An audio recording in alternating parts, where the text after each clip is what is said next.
moving faces, they surround you.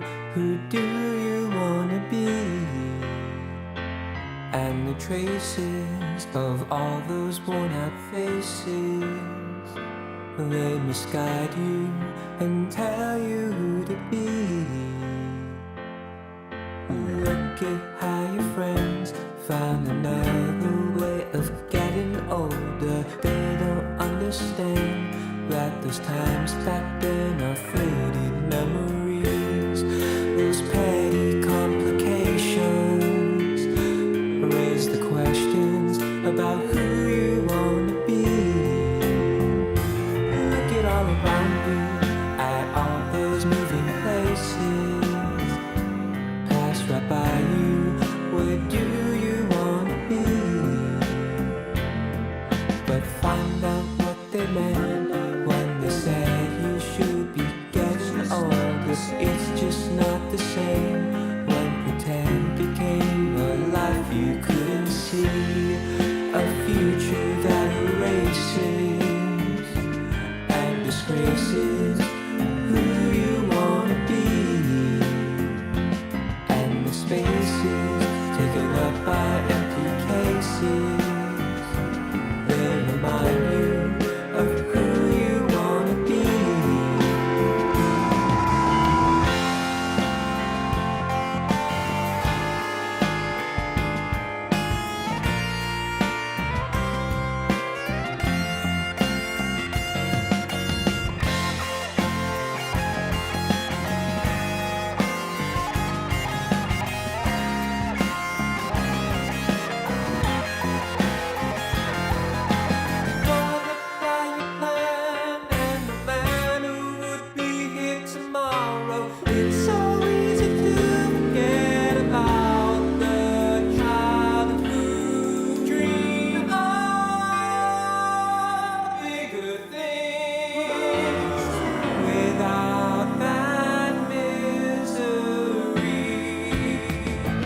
Looking all around you at all those moving faces, face the races.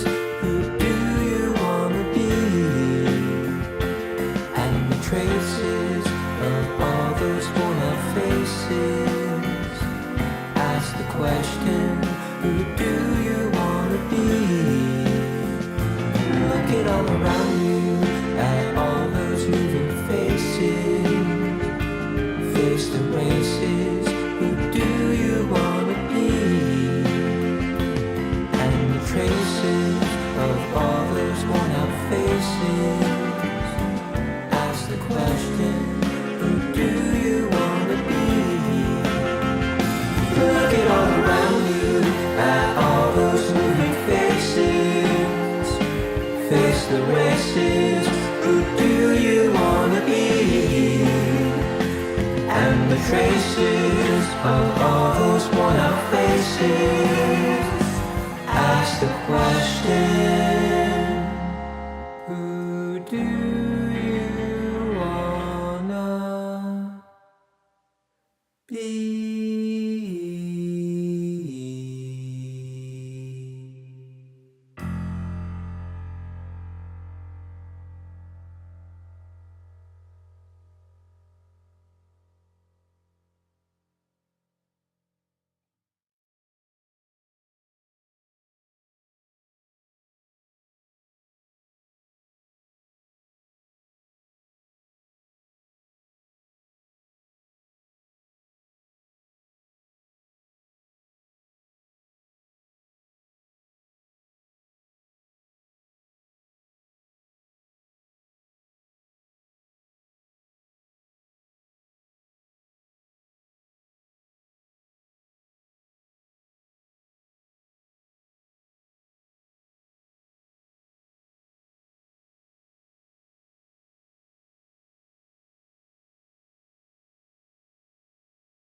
Listen to the voices and all the moving faces. They surround you. Who do you wanna be? And the traces of all those worn out faces.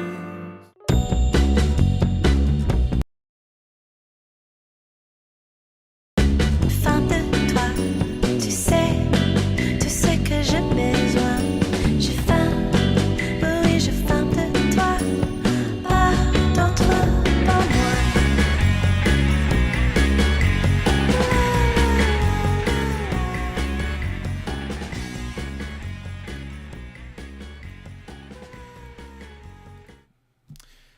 Hello and welcome to Totally Tell Me, a bi-weekly entertainment review podcast. We talk about movies, music, food, and fun. I'm really trying to remember that, the bi part. Very important. Anywho, we stream live. What was that? What was that? What was that, Laura? What'd you That say? is important. It is that important. bi is important. It's important to be bi. I think it is important to be bi. I think if you are, you are. bi-weekly, you should, I think, just get out there and just say it, you know? Just say how Just you come feel. on out and say it. Yeah. Like, we used to be weekly, but now we kind of looked within ourselves. Me and We used to be Laura. straight weekly. Now we're bi weekly. That's right. Anywho, this is Totally Tell Me. We are live streaming right now on YouTube and Twitch. We post later to podcast services, so you could be watching live or you could be listening later. Either way, we're happy to be here in your ears and maybe eyes even. If you're joining us live, feel free to give us a comment. We see them as they come in. We'll incorporate you into the show as we see fit. In the second half of the episode, we're going to be reviewing Suspicion, the 1941 Hitchcock classic. Oh man, What? What did you say? sorry. You keep glitching out and cutting out for me, and it's not Oh, really? cool. Is that For me. happening? Not for me. It's not your Not for me. fault. I don't know if it's my fault or if whoever's I think fault it it's. is. I think it's. I Laura's think it fault. might. I think it might be on you, Uh-oh. Laura. Can you hear me? Unfortunately, we can hear you. I think it might be your connection though.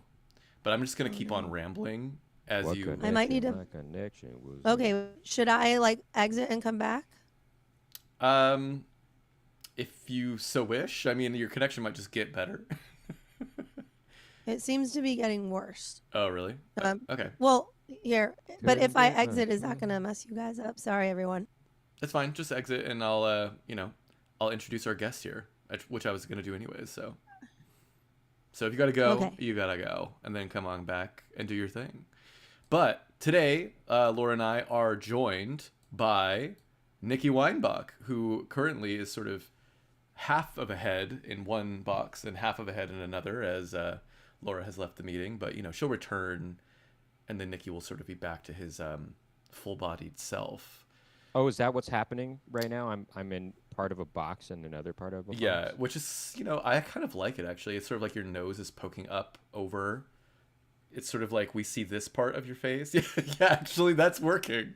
That is working. It's like Home Improvement, Yeah. Wilson, the neighbor, when he's like you can't see his full face, but he's always like looking over the fence. It's sort of like you're looking over the fence of, yeah. Exactly.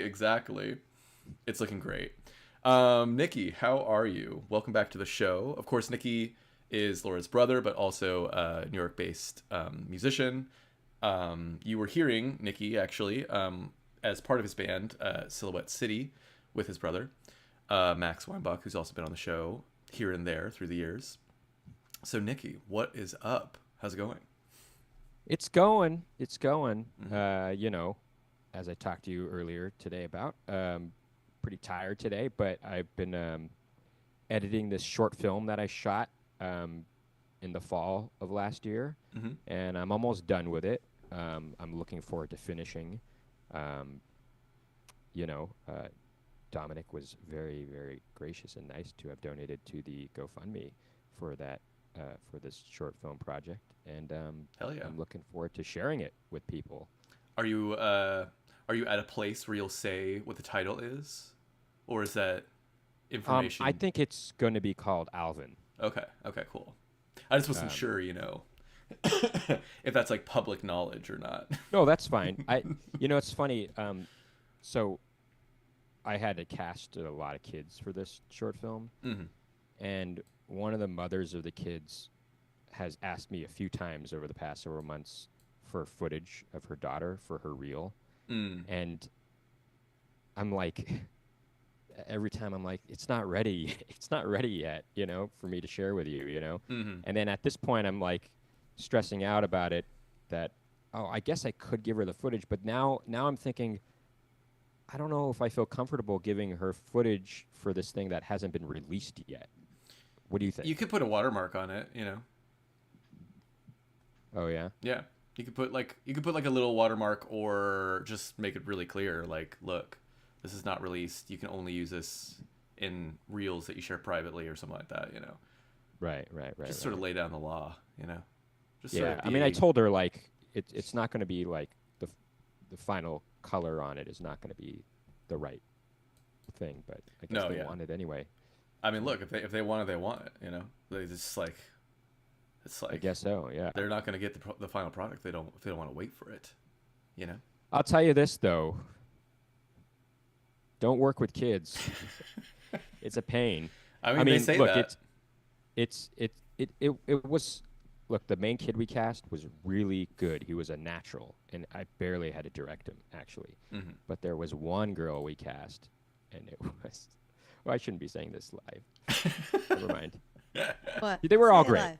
Say it They were all live. great. They're not gonna know. They were all great, and it was a lot of fun. No, the real can't do reason why that. the real reason why it's a pain is you have to like get a lot of permits, and to work with kids you have to pay for that, and then you have to get workers' comp insurance to be able to get that permit. Mm-hmm. And then we had shot at a school, so I had to get general liability insurance for that. Anyway, it's a lot. It's kind of a headache actually, but. But look, you did it, and that's the hardest part, is actually doing it. Very few people actually do it, so congrats on that. Thank you. Yeah. Excited to see it. Excited to see how it all comes together. How you guys Anything you doing? want to say about the song, by the way, too, just before we kind of like. Oh, move Silhouette away City. from Oh, yeah. Yeah. That song, "Who Do You Want to Be," is from the EP of the same name that we released a year and a half ago, from our band Silhouette City. That was the third track off of the album, and it's yeah. If you like '60s influence indie pop rock, then this might be up your alley. Mm-hmm. You know, Beach Boys meets the Smiths meets heavy doses of the Beatles, Zombies, a little doo-wop. Mm-hmm. You know, Heavy I'll do that. doses. Actually, you know what I'm just thinking of right now as you're saying some of this? Do you know Cindy Lee, she's like a newer act, but she very much pulls from kind of 50s style. Rings a bell, actually. You might like her actually. It's pretty cool. Really? She put out an album last year that called Diamond Jubilee. That was one of my favorites of the year. You should. I'll send it to you after this. Cindy but- Lee, huh? Yeah. Sure, yeah. You could like it, you know. You know, the thing about '60s music is it's always gonna sort of be influencing some indie bands here and there, no matter what. You know, I mean, it's always gonna be relevant. You know, Yeah, somehow. totally. Because it was kind of the beginning of rock and roll, I guess. You know. Well, and I also just think like styles are constantly in a sort of cycle in all forms, but obviously music too, where it's like I feel like it's usually a 20 to 25 year cycle. Well, with where- fashion as well. Yeah, with fashion, with basically everything, except maybe like films. Actually, I think kind of do a different thing, but I feel You're like right. Films do it. If they do a different they thing. do They do. They do a different. They do a different thing. Like, what do films do? I think they actually just kind of keep going. Yeah, they just keep going. I will say this. There are certain decades or years that are not as good for film as others, you know? Yeah. Like, you know, I mean, me, Max, and our older brother, Brent, we've been playing this game every night called the Box Office Game. It's really a lot of fun. And they'll give you a weekend. During the span of from 1980 till the present, they'll give you a random weekend box office from any year between those dates. So you might get something like July 15th, 1986, and it'll give you the 5 top grossing movies of that weekend, and it'll give you the studio or the distributor and how much it made that weekend and how many weeks it's been out for. And initially, and you get points, and you have to guess what those movies are based on your knowledge of film.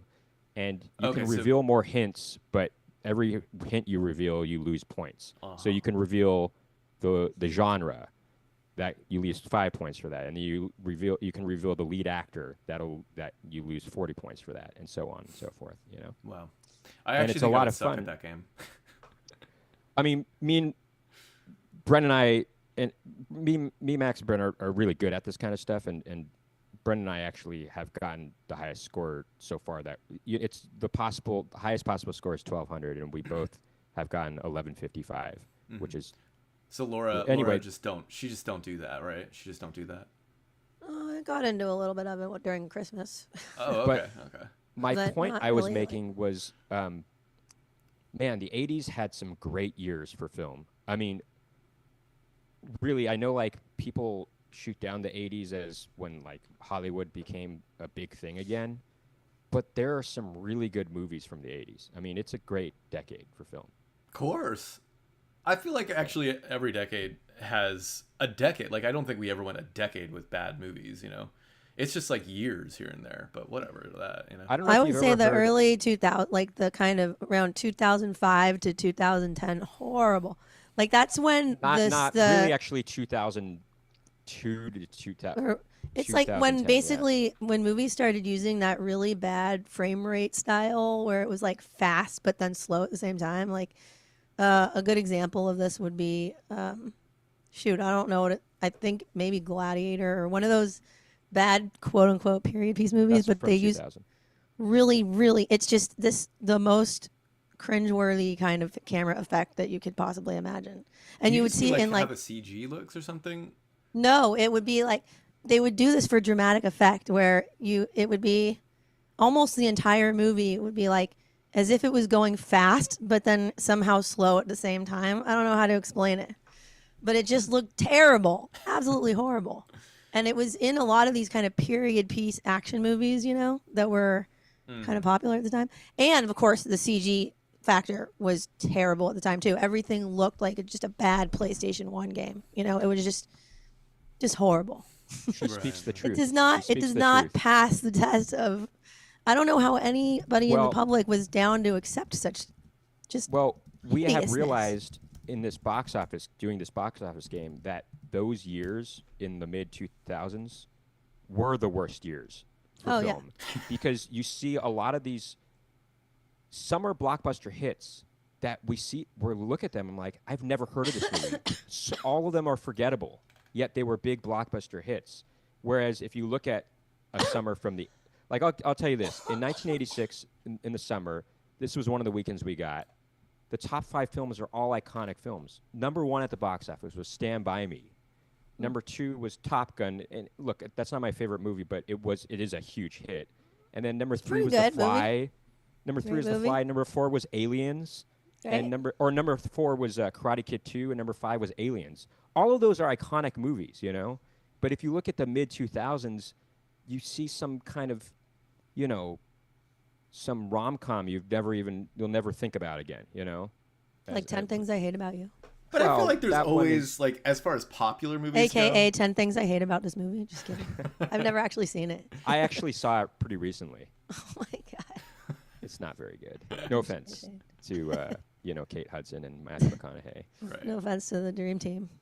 I kind of feel like though if you're just looking at the biggest movies of eras, I feel like that's not really the best way to find the best movie, because I feel like the pop culture. I think there were Not times indicative. where pop culture was in line with high quality, but I think at least for the That past stopped like being 20, true. 30 years, I don't think that's the case. Well, But if it's you look very just under different the now. surface, I think there's a lot of great films that are always coming out. It's just they don't, rise to the top of the box office or whatever. Well, if you look No, at it almost feels like no offense to the Oscars, but when stuff wins an Oscar, over the last, like however many years, it's more about that. To me, that's a sign that it was like bad. No. It's Hold on, like hold on. Well, whatever wins actually, I is think we the should worst talk about one. the Oscars at some point. You're wrong about that. No Laura. offense. The Oscars, the trend of the Oscars in the last 10 or so years has been that Hollywood blockbusters, aside from last year, Hollywood blockbusters are not winning Best Picture, and it usually is a smaller movie. I mean, But not obviously, usually, Honora like- won this year, but I mean, aside from last year when Oppenheimer won, it's been kind of not the biggest Hollywood movie that's Wait. been winning. Did Oppenheimer win Best Picture? And I'm not even talking about Oh, necessarily big, I the didn't realize best. that. But I'm not talking about Oscars, doling out awards to the biggest Hollywood blockbuster, but still not usually Well- not recognizing the truly best film. Well, no, but what I'm saying is No in the offense. past, these huge Hollywood productions were the ones that were. No, I know. I'm just saying. Like, I mean, a biggest example of that is Titanic. Obviously, that won Best Picture in 1997, but that was when Oscar-nominated movies were the popular movies. Mm-hmm. Like that year, Good Will Hunting came out, and As Good as It Gets, but those were very popular movies at the box office too. Yeah, I think it ebbs and flows, but I think primarily, at least for the past 20 years, that whatever's popular generally isn't really what's like the cream of the crop. And Oscars aside, because I feel like the Oscars are kind of just all over the place with how they kind of give out awards. I feel like it's often just they're giving awards to directors that probably deserved it, 10 plus years ago, but they didn't realize their talent because they weren't actually at the cutting edge of anything. And oh my God. I just realized you have a new look. Speaking of, actually, the movie that we watched for today's episode, yeah. Joan Fontaine, who stars in the movie Suspicion, she won an Oscar. She won Best Actress for this movie, but people thought it was a sympathy thing because people thought she should have won for Rebecca, which came out the year before. Well, yeah, it always is like that, though, isn't it? Yeah. What did you think of the Oscars? Yeah, I think let's Actually, I didn't watch them. let's chat about the Oscars just briefly. A little brief chat about the Oscars, but I feel like it's worth talking about. Actually, would like to watch them, to be honest. Max and I watched the whole thing all the way through. I didn't watch it. I so thought it don't was know. one of the better ones of recent memory, mainly because Conan O'Brien was hosting, and Right, the only that's why I reason wanna see That's it. the only That's reason why I I wanna see it. watched. Yeah. The only reason I watched was because Conan O'Brien was hosting. Yeah. Yeah, He's yeah. really funny. I mean, He is so funny. and his bits were great. He's really Don't- funny, but I will say in his older age, he's lost a bit of his touch, and I also think he's gotten a little meaner. Really? Because I actually feel like he did a age. great job of making himself No. the butt of the jokes. He Often. did, but he wasn't as nuanced. But I did like that one joke where he was like, I think I know what you're "A real pain." Yeah. Was it the Brutalist? Nosferatu. Nosferatu. Just a few of the nicknames I got on the red carpet this year. Or Right. Something like that. And just like the whole "I'm not gonna waste time" number, I thought was really funny. I don't know. I just thought, he's crazy, and yeah, of course. Well, look, he's getting the best. he's getting up there, so he's gonna settle down a little bit. He can't be as wily as he once was, but I think he still keeps that spirit. And I mean, it's infinitely better than who normally hosts this, like Jimmy Kimmel or Jimmy Kimmel. It's like, oh brother. Look, I No think offense, Jimmy. Conan O'Brien is my favorite late night talk show host of all time. I mean, Same. people like.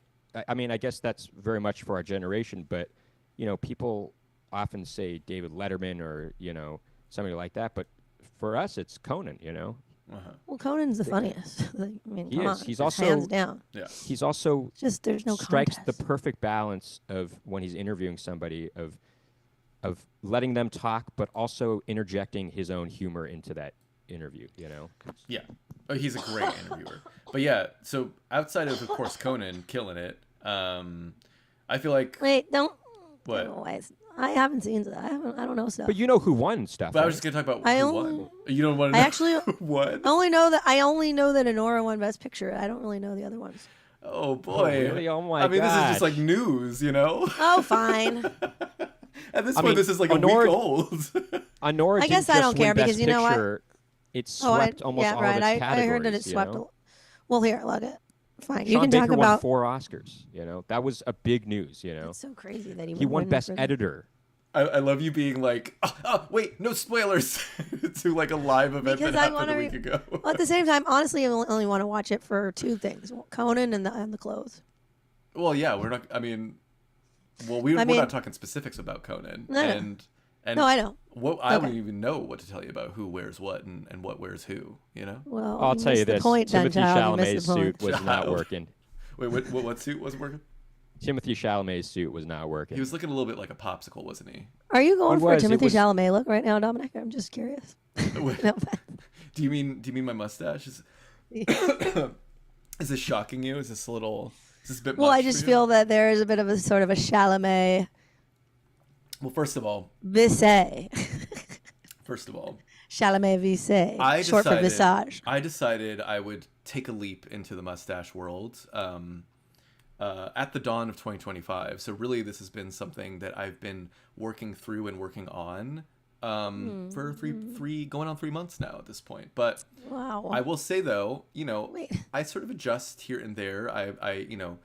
We sort of clean up here, clean up there. What's the You shape did of not it? have that at your birthday party. I did.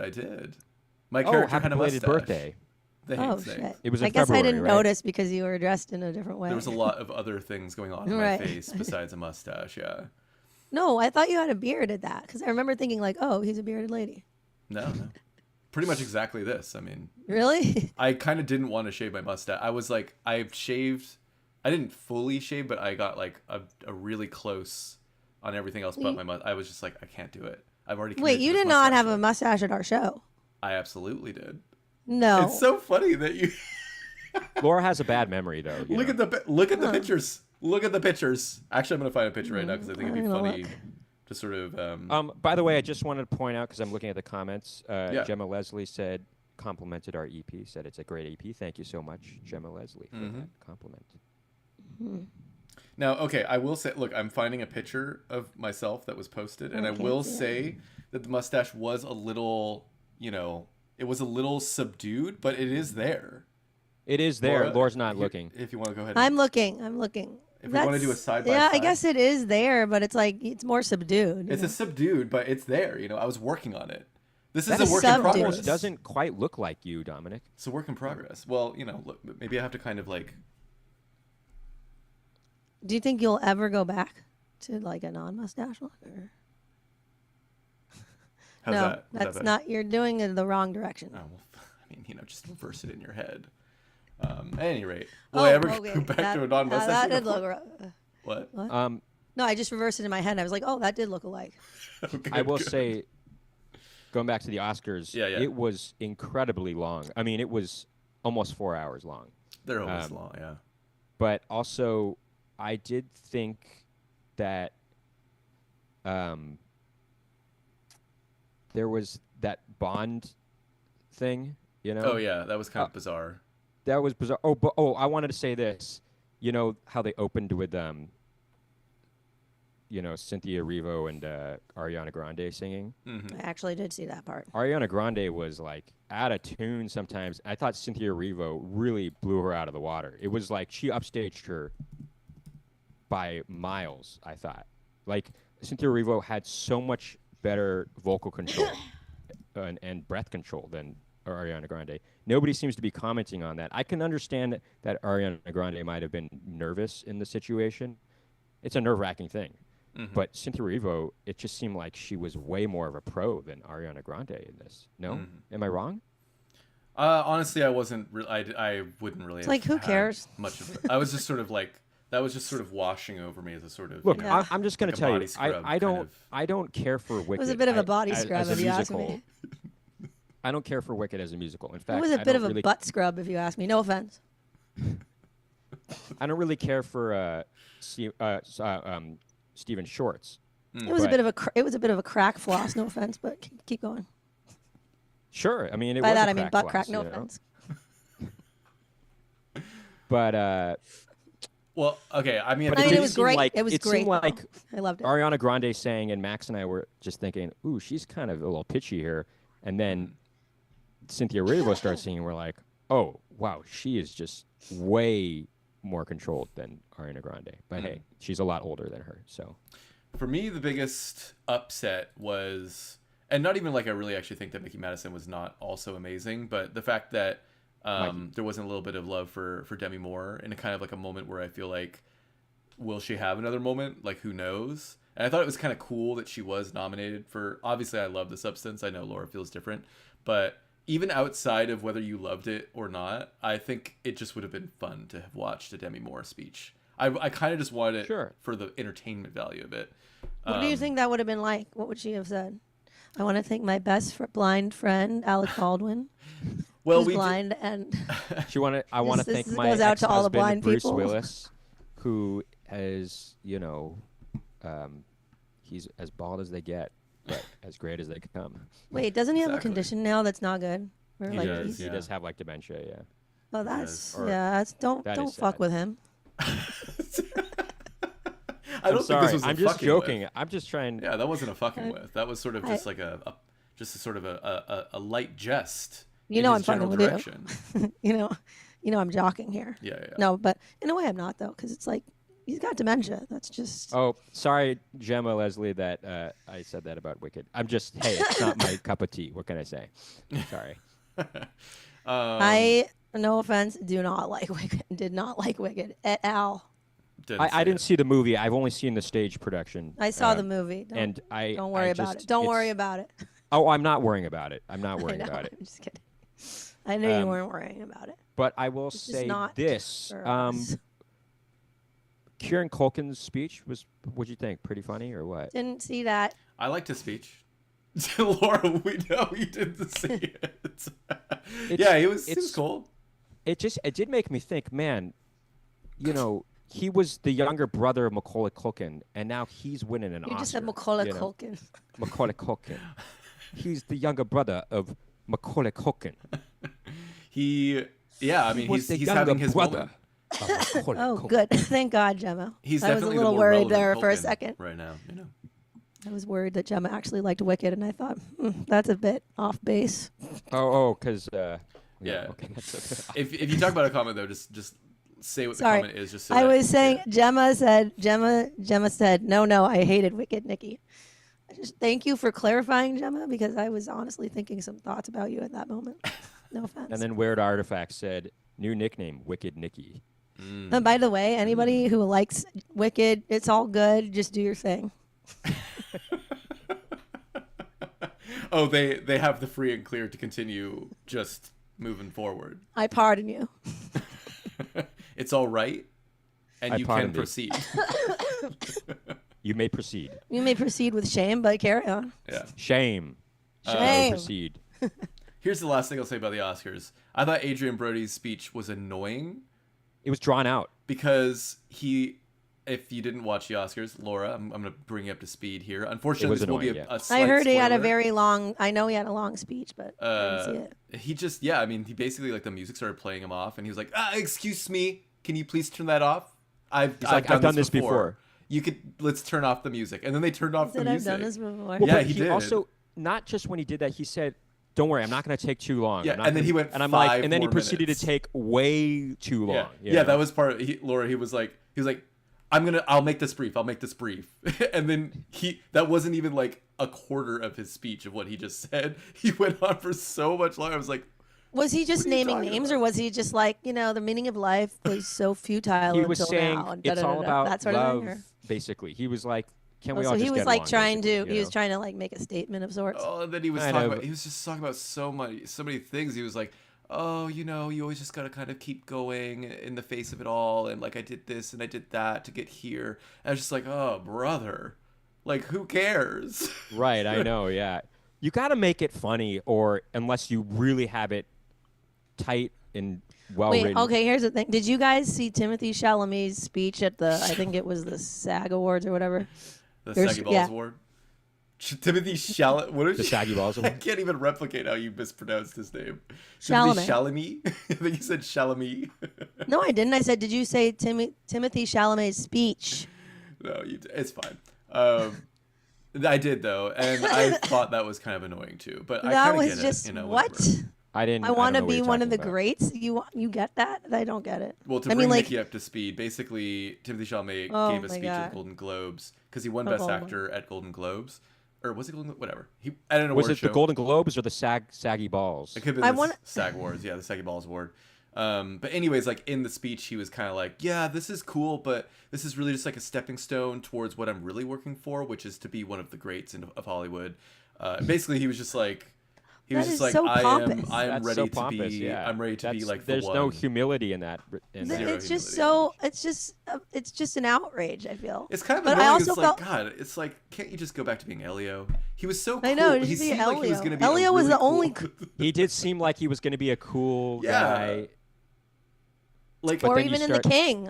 Can you go back to being the King? Fuck. By the way, No, I but- did want to say one you see last the thing game? about the Oscars. I think the most poignant part of the whole show was the one that best short documentary subject winner, which was, I guess, made by an Israeli and a Palestinian working together, and it. People were like not applauding, but they were not. They didn't know how to respond to it because they both were trying to say things that were true, but people didn't want to recognize one thing or the other. It was really an interesting moment, actually, because it was like the audience was afraid to respond, yet you had a Palestinian and an Israeli on stage together, and talking about this and recognizing that both sides are. It was really interesting, Yeah, Laura, what did you think of that? Would you like to chime in on the... I didn't see it, but I can tell you right now, That's what I I hated wanted. it. I just wanted another I hated it. moment of you saying that. Oh, by the way, I they didn't see also that. they also failed to include Shannon Doherty in memoriam. And Wait, did she die this year? This past she year? did, yeah. Uh-huh. Oh, I thought she died like more than a year ago. Among others, Yeah. among a few others. Well, I mean, yeah. I guess it's like at a certain point, I get... Do they have to like pay to get in that or something? What's the deal? I don't think they're... Well, actually, I have no idea. I would have preferred they maybe give a little more to David Lynch, to be quite frank. Sure. But that's Oh, just by me. the way, I just rewatched Mulholland Drive the other night at the IFC Center. Oh, yeah? I hadn't seen it since I was a teenager. What'd you think? I thought it was really good, but I no longer think it's my favorite David Lynch movie. What's your favorite? I think I got it. I know it sounds crazy, but I got to give it up for The Straight Story. Oh, that's the one I haven't seen. It's That and Dune, really actually, I will say. good. Yeah. I mean, it's not like your typical David Lynch fare. I mean, there's the David Lynch humor in it, but it's a Disney movie actually. Right, yeah. And it's really just it's so authentic. Well, I will But be watching. besides that, I would say Fire Walk with Me probably. Incredible. I mean, what do Incredible. you think? I've actually been rewatching all of Twin Peaks and just rewatched Fire Walk with Me like 2 weeks ago or something like that. It's just incredible, yeah. It's scary. Oh man, I'll tell you this though. God, that homeless guy in Mulholland Drive, I knew was coming too, and it still freaked me out, And then he stays on the shot of the guy, of the homeless person at the end, and I was shaking in my jockstrap. Yeah. Yeah. I was in the chair, and I was just like, oh my God, this is really intense, Yeah. No, Very. I know. I pee-peed in my jockstrap. I had to remove it, actually. I just had to totally take it off. Did you have to remove your cup? I had to remove my cup. I pee-peed, and then I had to remove my cup, and then I You had to remove empty my your jockstrap, cup. and then I had to empty my cup, and it's like sort of like a whole. And then you had to to-do. refill your cup. I had to- yeah, exactly. Anywho, Laura, how have you been? How's life? What's up with you? Do you have a bit of a cold, by the way? Yes. Yeah. Last always be week sick. on the chicken coop, I kind of sounded like this. I Uh-oh. couldn't talk any other way besides this, and people thought it was funny, I guess. People thought it was a bit. But well, it was interesting how it kind of worked, but then it was not on purpose at all. But now I kind of sound like a hey guys. Have you seen my Hey, juicy guys, how you sweatpants doing?" anywhere? I really need my boyfriend Ed Hardy to come and help me out, baby. Would you help me? That's kind of my sound Boyfriend. right now. yeah. Ed Hardy and my ex-boyfriend Steve Bauer. Or whatever. What is it? What's it called again? I think it's Eddie Bauer. Oh, is it Eddie Bauer? I No, don't know. Eddie Bauer is like a sports brand or something. Or like, Never heard him. no, Eddie. What's that? Steve Madden? No. Steve Madden. Steve Madden does like sort of like platform shoes and things, Sure, yeah. My ex-boyfriend Steve Madden. something like that. But I don't know if this character would really rock a Steve Madden. Like maybe would do a Steve Madden boot or like shoe, but probably does Uggs on the side, to be honest. Anyways, Hey, I would, by the way, just a quick tidbit. Uh huh. If you're interested, the woman who founded Juicy Couture oh, it's a woman. is married to John Taylor, the bassist of Duran Duran. Oh, I thought you were gonna say John Taylor of Home Improvement fame. I thought you were gonna say John And- Taylor of the one who invented tailoring. Or you What could have is said Taylor. Oh, like to Taylor things? Just to simply no. tailor some. John clothing, Taylor, some- the Oh, I thought like it was some code for like Mr. John Taylor. I don't know, like kissing someone's poo encrusted butthole or something. Oh. that's Like that it was graphic. some like some kind of term that I didn't know. Oh. Oh, you guys gave him a tailor, that sort of thing. You got a tailor, that sort of thing. Wow.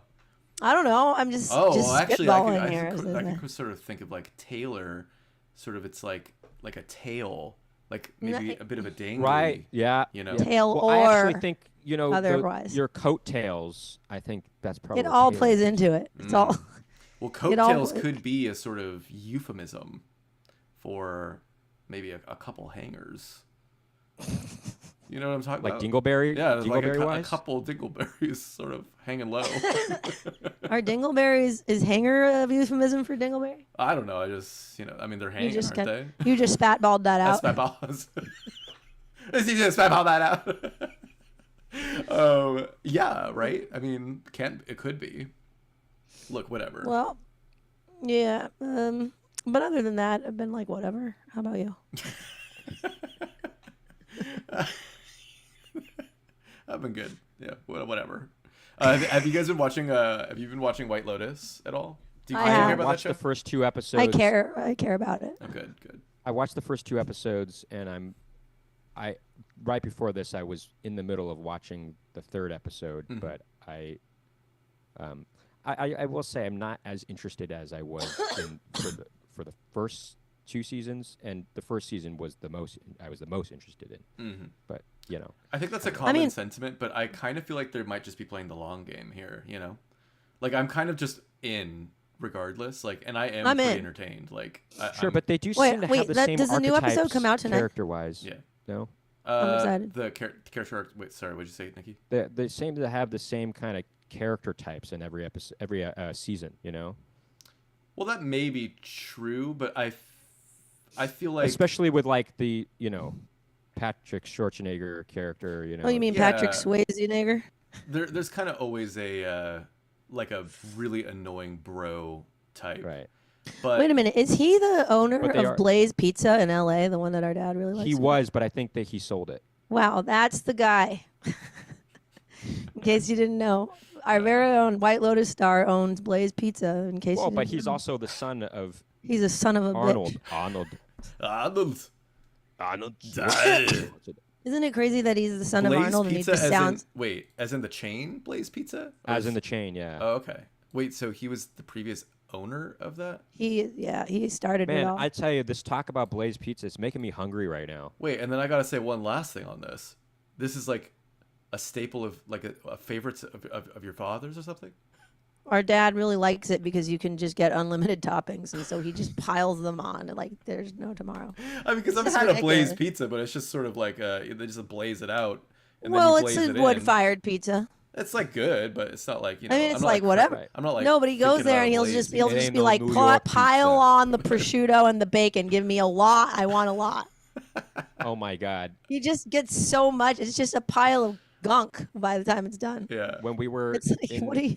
when we were in Los Angeles in October, I had to go to the store with my dad, Smart and Final, Mm-hmm. because he wanted to get this deal. They had a special on bacon.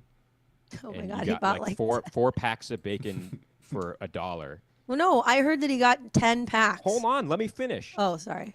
He got all the bacon that was left there. Mm-hmm. And I'm like, do you even eat bacon that often? He said, no, but I can save them in the freezer. I'm like, okay.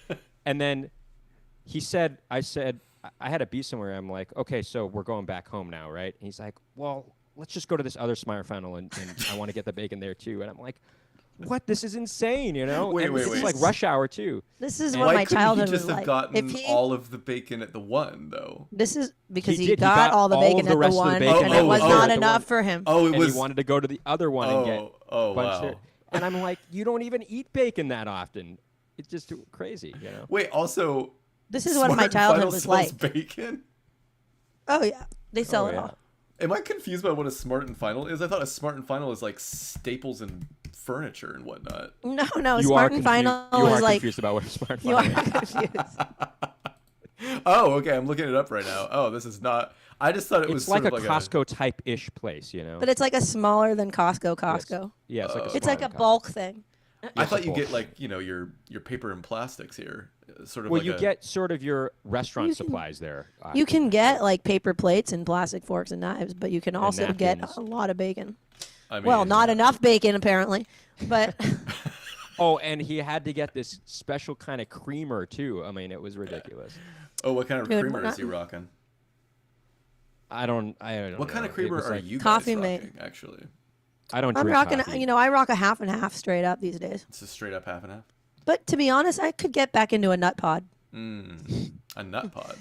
You don't know? You don't know about nut pods? Well, I know about it. Well, are they You like a, amateurs at the Apollo. What are we doing over here?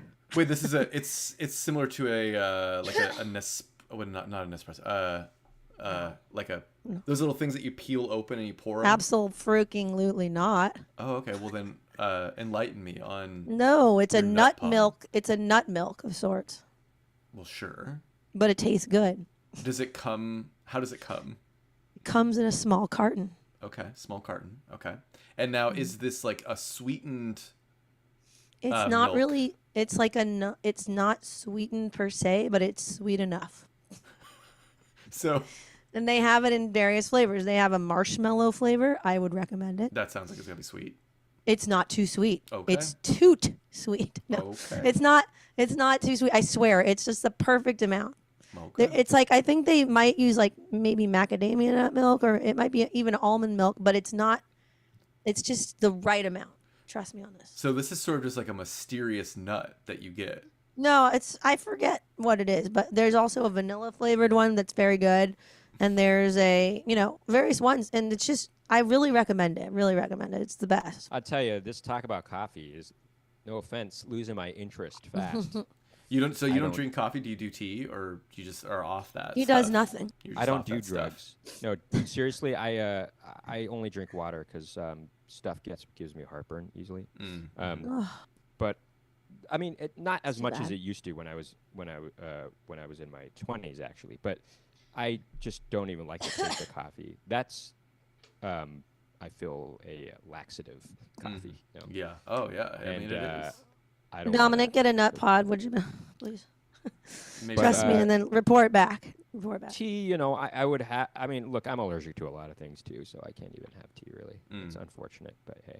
bummer. But anyways, wait, I didn't ask you how you were. How are you, Dominic? You did ask him. You did. Yeah, ask yeah. him. And then we went on some diatribe of some. Wait, sort. I asked you, Probably you did. But actually, I kind of feel like. and you asked Nicky how he was. Yeah, So we're all even here. we're all. I think we're even. Yeah, we're even. Steven. Well, Do you see that show, Even Steven? oh, I was just gonna comment one last time. Sure, Shia no, LaBeouf. I didn't watch. No, I didn't watch that. Shia LaBeouf? That's probably past for her- amateurs. Past her time. Past Is the that past on her like prime. was that on like a Disney Channel of sorts? It was, yeah. It It was. was. It Well, was it sounds Shia like it was. LaBeouf's, LaBeouf. career starter. Shia LaBeouf. But Actually, Brent kind of watched those shows because he watched the Lizzie McGuire show. I wasn't really a Disney Channel boy. I was a Neither was Nickelodeon I. Boy. I was a Nickelodeon kid. as too. was I. Yeah, A Nickelodeon. I loved my shows. Are You Afraid of the Dark? Love. You know who I'm getting into? Are you Afraid of the Dark? Is Ethan. Well, yeah. Clarissa explains You it all. know what else he knows about? I liked Clarissa. Yes. I loved Clarissa. Yeah. Did you guys know? Do you know about? Do you know? Do you have you Ferguson remember? was the brother's name, by the way. His name was Ferguson. What a perfect name for a Was he like a redhead? Yeah, he was. Okay, a redhead, I'm like trying to picture him, but yeah, he's. And she would coming call him into Ferg focus. Breath. She'd be like, "Get out, Ferg Breath." Right. Now, was that the show, or am I confused? Where someone would like always be climbing through her window? That's the show. Yes, okay. that His was name it. was Sam, right? I think. Sam, yeah. Right. That was so weird to me because, well, I guess. Oh, I always thought that was so cool. I was like, I wish I could have that in my life. But like, was Someone that a real climbing thing? up to my window. Do you think that was like a real thing that people were really doing? Like, People have, I'm Climbing in sure like people's that it windows? happens at some people's like, picture perfect, picket fence house, but we didn't have that kind of thing. right. Well, same with me. But- Like, I was just on a sort of a one-story situation, and I was on a like, you can't get to my window because it's not We didn't have like accessible neighbors by- per se, you know. Right. It was like, but also I always dreamed of somebody throwing rocks at my window and then climbing up to get inside my window. It was like a Well- total just fantasy of mine, and it actually Sometimes happened one day, but not at my parents' house. wow. Sometimes I wish. Sometimes I look at sort of these movies or coming of age stories that take place in like an idyllic sort of suburban, residential area, and have a nostalgia for something I never had. It's almost like it would have been cool to have that experience, perhaps. But I didn't. Well, that's why people dream. That's called the American dream. Buddy. Welcome to the club. Welcome to the But American it probably would have dream. been, I don't know. But do you know who Zeke the plumber is? Zeke the plumber. That's Yeah. from. Did you watch Salute Your Shorts? That was from Salute Your Shorts. Oh well, okay. Wait, did you Salute- watch- Your short sounds familiar, but That might have been Took place before your at time. Camp Onawana. Camp Onawana. I think we I hold just you in our heard hearts. about it. And when we think about you, Actually, it makes me want to fart. Blake Sennett from Rilo Kiley was in that TV show. Yeah, There the you have vest wearing hunk that we all. I was doing a lot of the cartoons too. Like I was doing like Rocko's Modern Life, Ren and Oh, Stimpy, Doug? Snippy. Doug? Angry Oh, Beavers. hell yeah, Angry Doug. Beavers. Angry Beavers. No. I think it was like a little late for me, or so. Like I wasn't really Yeah. catching the wave of Angry Beavers. I just Rugrats? watched. About you're younger than I am. I thought we were like the Did same you watch age. Rugrats? No, you're young. You're 89, right? Yeah. I'm 88. Oh, okay. All right. Well, I think it Did you was watch- just like I like would watch Angry Beavers, but I was like it wasn't a beloved. Well, Hey Arnold. Did you watch Hey Arnold? Hey Arnold, beloved. It's really good. Still, if you watch episodes now, they make you really laugh and they make you tear up too. It's a very good show. It's just good. It's just good. Weird Artifacts is saying in the chat, Adventures of Pete and Pete was my favorite. Did I you guys liked see that. Yes, I did enjoy What's that. the band's name? Polaris that does the song. Oh, I don't I know. don't know. I think that's the band that does the opening theme. Nickelodeon was definitely cooler than the Disney Channel in terms of like just having a little bit more edge. Even though it was, I recently watched an episode of Are You Afraid of the Dark about 2 nights ago actually because I was, didn't know what else to watch with the 2 kids I was babysitting, and it is quite just ridiculous to be honest. I mean, some of these yeah. actors are absolutely terrible. This one kid is. Do you remember that episode about? It's the most fun in the park when you're laughing in the dark, and it's about a haunted, ferret. Is that the one with like the bearded guy? No, who's, no, like, it's the one with the heavier set? clown, and he has cigars, and then the kid Oh, yeah, steals his nose, and he That goes, does sound familiar, actually. haha, that's really funny. I'm not scared. I can't even do the act. It's so bad. He's like, all right, Zevo, I got your nose now. My friend is gonna be I can't even do it. Yeah. It's just terrible. It's just absolutely terrible acting. I mean, it's It just didn't wow. matter. It Ryan just didn't Gosling might be in an episode of Are You Afraid of the Dark? If I'm Who? not mistaken. Ryan Who? Gosling. Wow. I mean, I wouldn't put it past him. They shot that in Canada. He's Canadian. Excuse me. Someone, Oh, yeah, Weird it's Artifacts totally said Canadian. that. Weird Artifacts Yeah. said, "Are You Afraid of the Dark" is a Canadian production, by the way. And Oh, he said they he's a all big were. They Beavers all fan. were. All of those shows were. Yeah. Like, so much of Nickelodeon is Hey, Canadian. I recommend watching a documentary called Nickelodeon: The Orange Years, and it's about the start of Nickelodeon and how their first president was actually a woman. It was very progressive at the time that when women were not running studios very much at the time. You Oh, know? how about Quiet on the Set though? I was Did you gonna know? say like there's another Well, that's documentary that different. is a pretty different flavor. It's but yeah, that the first three original cartoons produced for Nickelodeon were Ren, Stimpy, Doug, and Rugrats. Actually, All that's all 3 for great 3. shows. 3 for 3. Oh yeah, they were great. All right, I think we should probably move to the movie. We should. If, Sorry, guys. I need to go grab my plug for my computer. I will be right back. You talk amongst yourselves. Cool. Yeah. Okay, so I guess we won't talk about the movie. Well, we could brief it. Well, why don't you give the? It's your podcast. I don't know. You ever do you give a summary of what a synopsis or something like that, or? I'll just sort of say some top level stuff, and of course if you're just tuning in for the first time for Totally Tell Me, we always start spoiler free with these. But yeah, I'm gonna brief you on Suspicion, catch you up to speed a little bit, because we're gonna get into a review here. So Suspicion is a 1941 film by Alfred Hitchcock, the notorious Alfred Hitchcock, who's done many The a film. Notorious? The Notorious B.I.G. Yeah, I mean, I feel Well, like he did make a film called Notorious, yes, Oh, but did he? Oh, you. Notorious has a level of negativity associated with that word. No, Does it? I would feel like Yeah, it's, if pretty anything, sure. Has positive. a negative connotation. Laura, the word notorious, doesn't that have a negative connotation? Notorious? Yeah. Well, yeah. But He just said directed by the notorious Alfred Hitchcock. I'm like, Notorious means like famous for doing something bad. yeah, it's like I don't know. infamous, I don't Look know it about up. that. Okay, I'm looking. Now, it up. the reason why it makes sense for you to use notorious is because he did, made the scary he movies. made the movie. No, he made the movie Notorious actually.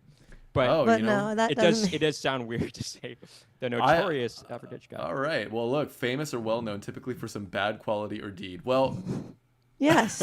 I guess I shouldn't have said notorious, but Although I the guess he did do some bad infamous. things, Is that all right? The infamous. The No, that's also Infamous means the bad. also Oh, means fuck. having done something Well, bad. the Acclaimed. Yes, acclaimed. acclaimed director Alfred Hitchcock. That's Yeah. right. There you go. Anywho, this film stars Cary Grant and Joan Fontaine. They play a married couple, and Joan, playing the wife, is you guessed it, suspicious of her Oh, husband. and you know what?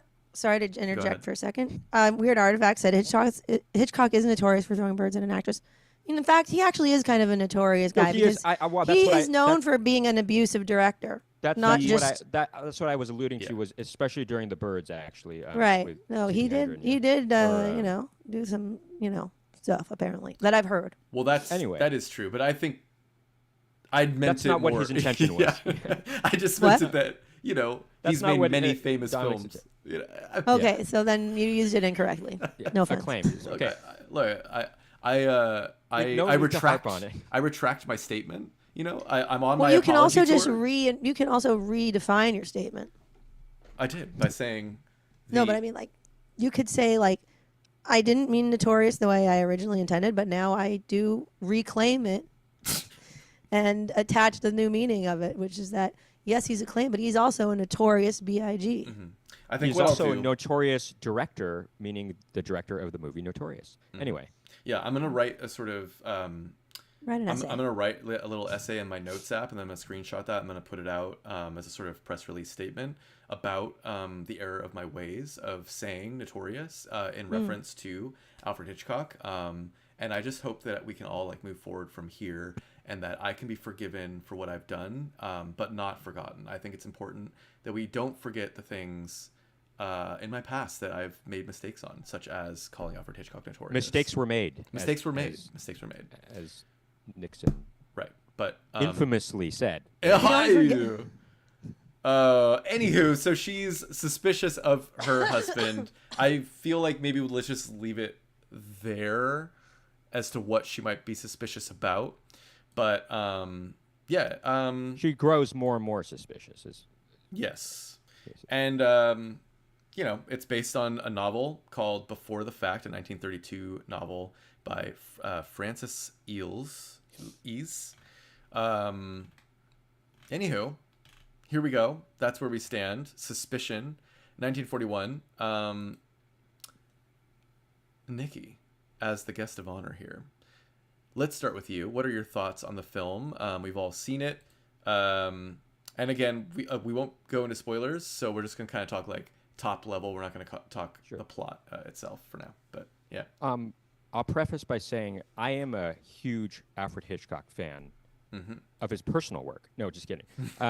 Of his movies, I mean, a lot of his movies were groundbreaking for the time, and they're still hold up really well. And I mean, some of my favorite films are Hitchcock films. Mm. That said, this was not one of them. I did not love this movie.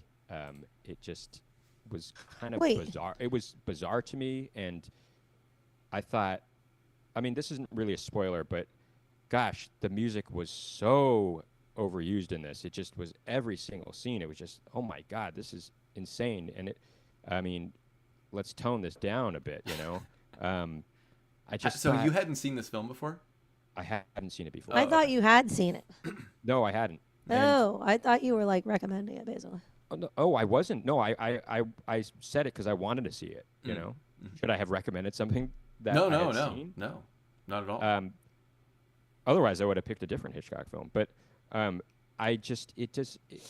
don't know. It was bizarre to me. I thought like there were contrivances and just things that just didn't add up or make sense to me. You know, I don't know.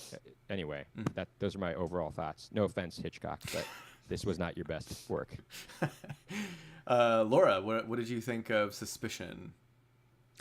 Well, I did find myself compelled by it in terms of, you know, I was engaged to the point where I wanted to know what was going to happen, what was it all about, but ultimately didn't think it was too good. Yeah, I thought it was just whatever. Yeah.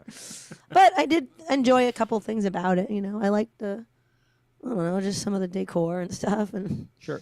There's some shots that were cool in it, especially one particular shot I'll talk about in a little. I do want to say, though, the year prior to this, Rebecca came out, and that is a really good movie, and that's one of my favorite Hitchcock movies. Anyway, go on. And Joan Fontaine is in that movie. So. yeah, I'm not like the biggest Cary Grant fan, to be honest. I don't know. There's something about him that just kind of irks me. I mean, obviously his character is supposed to be kind of irksome, but he always has that quality to me. But I also, you know, haven't seen him in that many things, but I don't know, something about him I just find to be a bit repellent. But what did you think? Yeah, I mean, I don't know. I thought it was okay. I mean, I wasn't like I was bored. Sometimes I guess I was, but like, but the main problems I had with it sounds like maybe Nikki, we had similar issues, but I just felt like the plot was kind of pretty contrived, as you said. Like there were some huge leaps in logic, or just sort of decisions, specifically choices that that Joan's character was making. Right. Where I was just like, what? Like what? Yeah, exactly. Like what? Why? Yeah, I know. It's like, why? Yeah. So I don't know. And it felt a little, you know, almost like sexist in the way that it was portraying how she would make these decisions, and what she was willing to like forgive in certain kinds of ways. Like, I don't know. I was just like, what's going on here? Like, It didn't.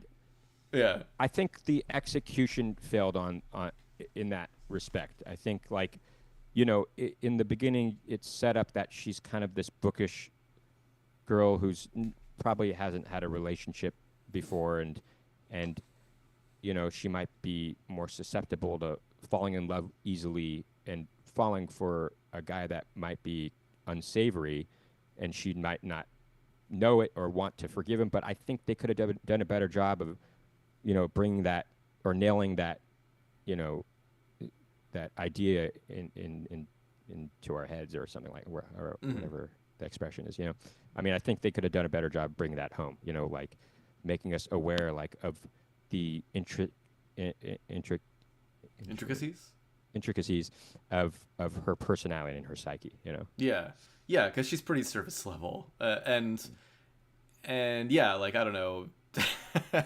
I couldn't buy why she would be doing the thing she's doing, and that's kind of like a huge, I think, part of the conceit of the movie. Like, if you kind of have to buy into it for Right, you exactly. to be kind of compelled to I don't know, just be invested in the whole thing. So I don't know, it kind of lost me pretty quick on that front. But yeah, I mean, it was nicely shot. Like there were some cool shots. The sound actually didn't bother me. I thought it was kind of cool at times. I know it's overused, but like I just kind of anticipate that actually when I'm watching like a film from, you know, this era of Hollywood. Like I feel like they were kind of really into these dramatic scores that kind of whisk you away from scene to scene. Like there's kind of a charm to that for me, so I kind of was just down for it. I do like the score, but I do think it was overbearing. I mean, Rebecca also overuses score, but I didn't mind it as much because that movie is really good, you know? There's one shot in particular that I thought was really cool. It was kind of toward the end, and it was like an overhead shot, like looking down into the drawing room, and there was like the door was open, and there was light coming through the door, and you see Cary Grant's silhouette walk into that light, and then he walks into the room and he shuts the door, and that light goes away, and then this other kind of ominous impression of light comes in. It's really a cool effect, and very I don't know. That was a memorable shot for sure. I like perked up to that. Right. But yeah, I'm trying to think of what other things to get into outside of the plot, because it is kind of pretty plot driven. Sure. Yeah. And I don't want to talk specifically about that. I guess I'll just say too that it kind of just you know, I'm not going to get into the specifics of it, but I do feel like the ending, I was a bit like I don't. Yeah, I know. I was like, what? Right. It was a bit of a head scratcher. Not from like I was confused. I was just like, how would that even? Well, actually, on multiple levels, the ending was like, what? Well, it was just like I feel like they thought that they were really like doing something to be vague, and I just feel like it was like, no, you didn't really pull that one off, buddy. Like it didn't. It just doesn't add up, you know. It doesn't add up. Yeah. Well, there are some bizarre things for sure. Mm-hmm.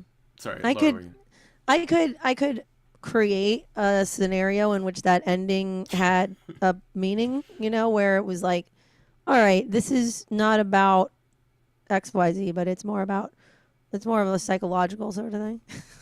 Yeah. Yeah, but I mean, well, I could get into that. All about that though. Hitchcock is all about psychological. Yeah, stuff. and in that regard, I thought, okay, I could maybe credit that in this regard, but I also felt that in that regard, maybe I can credit that in this regard. That's what you say.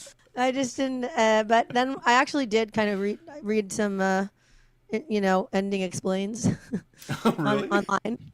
Yeah, because I thought, what am I missing here? You know what I mean? Well, I just think it's insane leaps of logic that you kind of have to like put together on your own. They basically just leave like a scattered puzzle, and you're just supposed to like assume. Oh wait, a lot of things. That was a spoiler. Really? I'm being vague. Oh, that wasn't a spoiler. Look, I mean, yes, it was. We could get into. I mean, I don't know. I guess we could just talk more specifically about the ending in a second. So we could just. Yeah. But I will say, you know, I rewatched Vertigo not too long ago, and gosh, as far as a movie that gets into the psyche goes, that movie is so much better. You know, I mean, obviously, did this come out before that? Way before. I mean, so this is one of his Vertigo earlier came out works? in like '59 or something. So this is sort of an earlier. I think this was his second Hollywood production.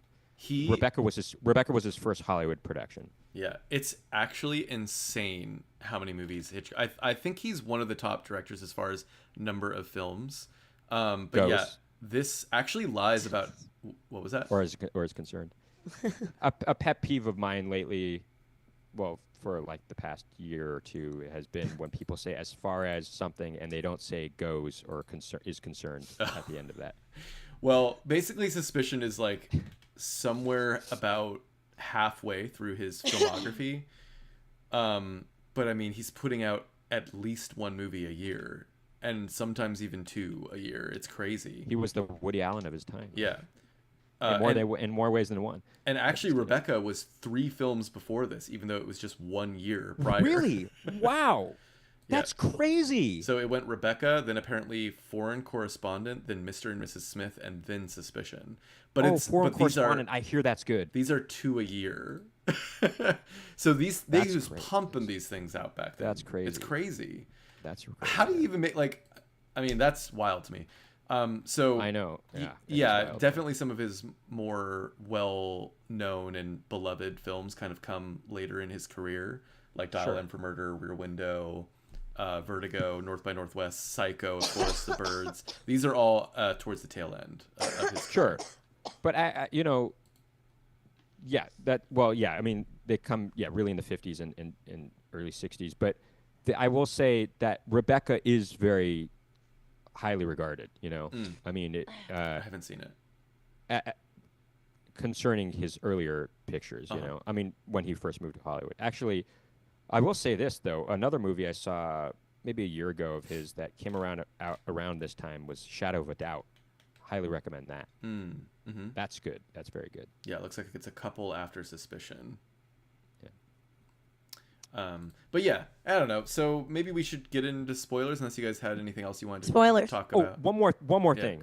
Go ahead. Actually, it was Joan Fontaine who, Rebecca was shot in the Bay Area, and Joan Fontaine was the one who recommended that they shoot the film there, and Alfred Hitchcock fell in love so much with the Bay Area that he decided to move there, and he started shooting a lot of his movies in the Bay Area after that.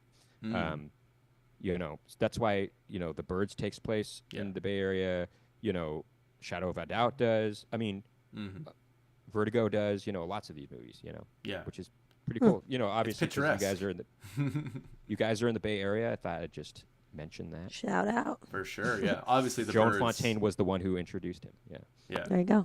Anytime you drive up the 1 from San Francisco towards north on the 1, it's like you're passing the town that they shot The Birds in, and you can still go to the cafe, which I believe is called The Birds.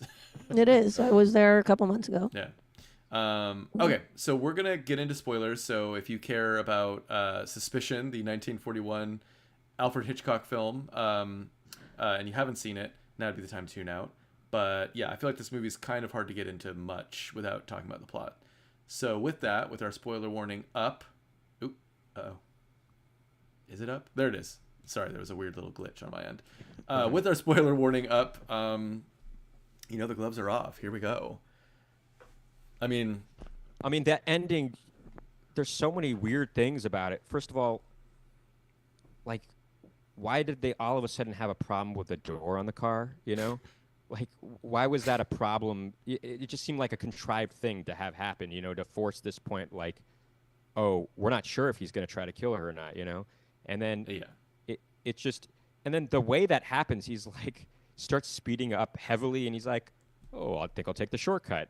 Like, right. It's such a weird thing, and wait, why was that? Well, actually, I don't. Before we get into the ending, let me just do like a 2-sentence quick little Sorry, thing. Go ahead. Just to let people, like, if you haven't seen it, more or less what the plot is that we weren't really getting into is that she is suspecting her husband as being a murderer. As time goes on. Well, at first she suspects him, and rightfully so, that he's like a con artist and a cheat. Yeah. And they meet each other on a train. She's in a first class, and he's sitting across from her in first class.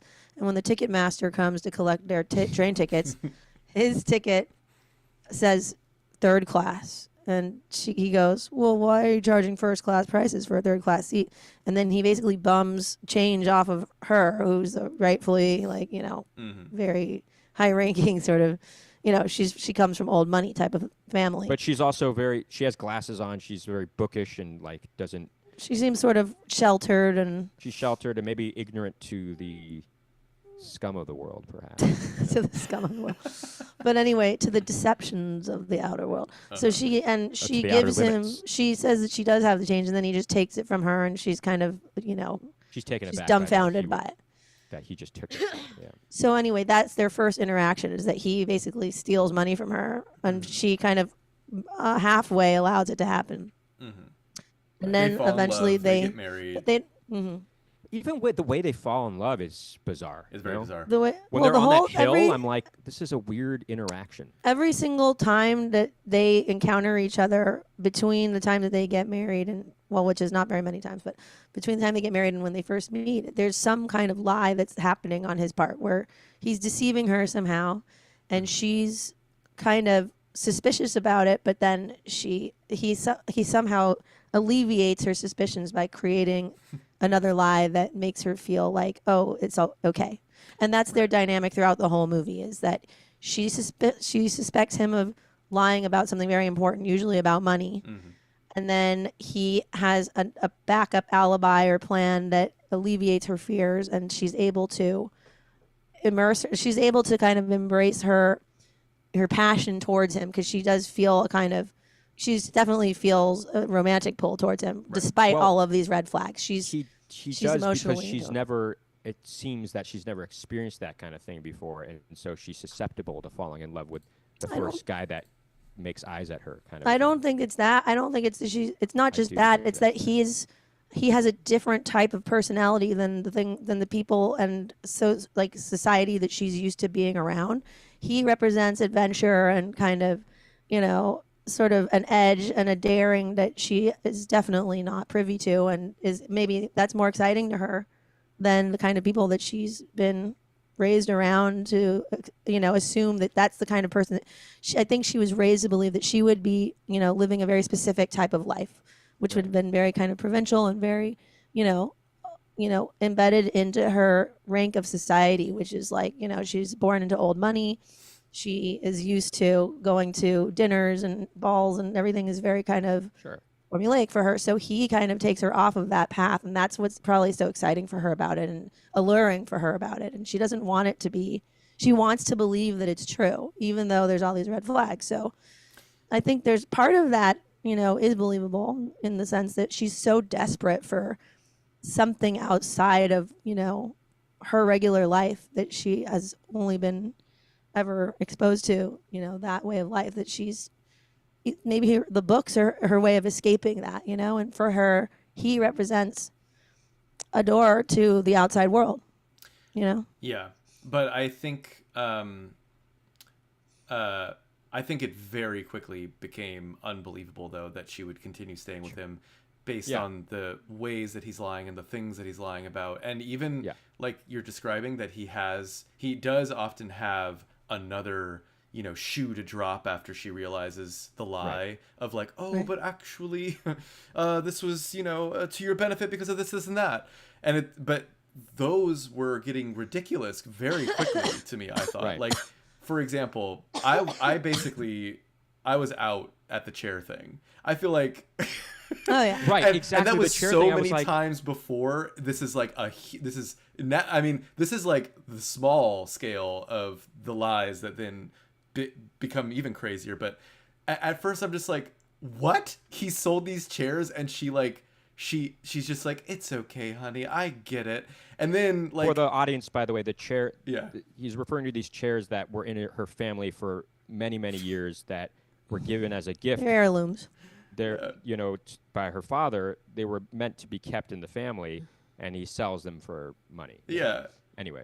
And she just like kind of forgives it, and then she sees them in a store, which kind of confirms that he sold it, directly for money. That he also made up even who he sold it to, is what that confirms. Right. And then she confronts him about that, and he's like, oh, but what did he say? It was insane. Oh yeah.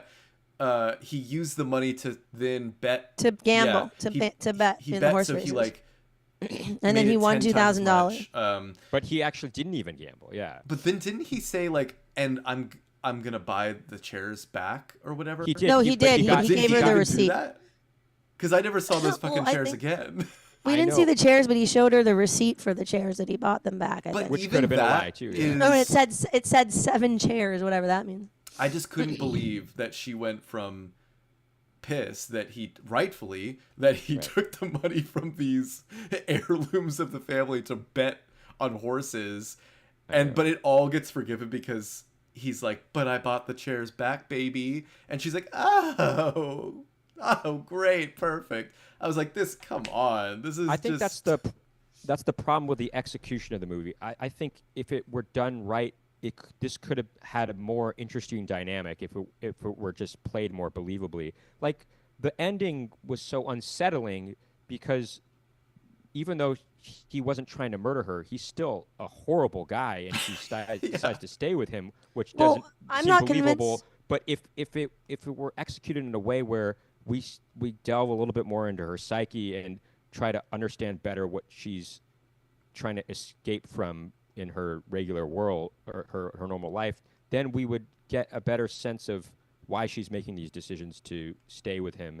And I think the movie could have been a lot better if that were the case. You Right. know? And just to catch up too, like it's so I mean these lies become bigger and bigger. She suspects that he's going to kill her, and then in the ending there's this, final thing that happens where it appears that maybe he's pushing her out of the car, but then they skirt off the road, and then they have a final conversation in which it's essentially revealed that he wasn't he was going to like close the door or whatever, and that actually all these things that he had that she had suspected him in escalating form to be like a murderer were misunderstandings. Essentially she was like misunderstanding That he wanted to kill himself, actually. Yeah, that he wanted to kill himself. So go ahead, Laura. I don't think that. See, as my reading of that at first glance was not that was all meant to be taken at face value. I thought he was basically gaslighting her, and that he was trying to kill her. But Could then, be, you're right. Maybe but then you're right, she yeah. was gonna maybe get away, and then he flipped it on her and basically tried to make her seem like she was crazy, because basically their whole dynamic throughout the whole movie is that she's questioning her sanity. Yeah. She's questioning, oh, was he lying to me, or am I just tripping because he has these reasonable excuses or whatever? We'll see that. And she's maybe so he will blinded by still her try to love for kill him. her. She's obsessed with him, right? So I guess the idea here is that, you have a person, a woman, which is, yes, it very much does play into like a very, archaic stereotype, I think, of women, especially at the time. Well, maybe it wasn't archaic at the time, but something that was probably being driven into the psyches of the people in general at that time. That she was, she was like this love crazed woman, this sheltered, high born, like, young lady who is totally past her like ability to have any reason or logic, even when it's so blatant and obvious to us, to the viewers. But that we are even questioning if she's crazy or not, right? Like we're even being forced to the point where we're like, oh, was it all just in her head? But actually, for me, I'm watching it and I'm going, no, he's the crazy one. He is going to kill her. Right, He did he's kill other gaslighting- people, and she was actually going to try to escape. And then my interpretation of that final ending was that they did turn around, and basically the dark side of that ending is that their whole relationship is going to just keep being this dark, vicious cycle of him lying and her thinking and her realizing that he's lying, and then him somehow giving her some ridiculous excuse to the point where she just eventually goes totally crazy. And that's the dark ending. I kind of like that ending more now that Well, okay. you're helping me maybe understand it more.